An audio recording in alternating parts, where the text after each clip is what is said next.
அனைவரையும் அரவணைத்துச் செல்லும் மடானி அரசாங்கத்தின் கொள்கைகளால் தங்களின் நலன்கள் பாதிக்கப்பட்டு விடுமோ என மலாய்க்காரர்கள் கவலை கொள்ள தேவையில்லை. அரசாங்கமும் அதனை ஒருபோதும் அனுமதிக்காது என பிரதமர் டத்தோஸ்ரீ அன்வார் இப்ராஹிம் உத்தரவாதம் அளித்துள்ளார். சமமான பிரதிநிதித்துவம் மற்றும் வாய்ப்புகளை உறுதி செய்யும் பொது நன்மை கொள்கையை அரசாங்கம் ஆதரிக்கிறது.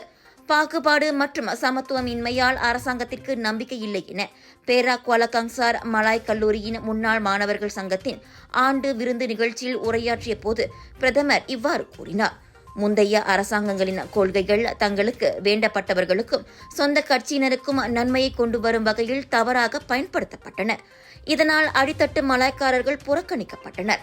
ஆனால் தாம் நம்பும் நவீனமய பொது நன்மை கொள்கையானது மேலும் வெளிப்படையானது, அரவணைத்துச் செல்லும் போக்கிலானது. இதனால் நகர்ப்புற ஏழைகள், கிராம மக்கள் என அனைத்து மலாய்க்காரர்களுக்கும் எந்த பாகுபாடும் இன்றி அரசாங்க அனுகூலங்கள் சமமாக கிடைப்பது உறுதி செய்யப்படும் என பிரதமர் கூறினார். மலாய்க்காரர்கள் மற்றும் பூமி புத்ராக்களின் சிறப்புரிமை கூட்டரசு அரசியலமைப்பு சட்டத்தில் தெளிவாக குறிப்பிடப்பட்டுள்ளது.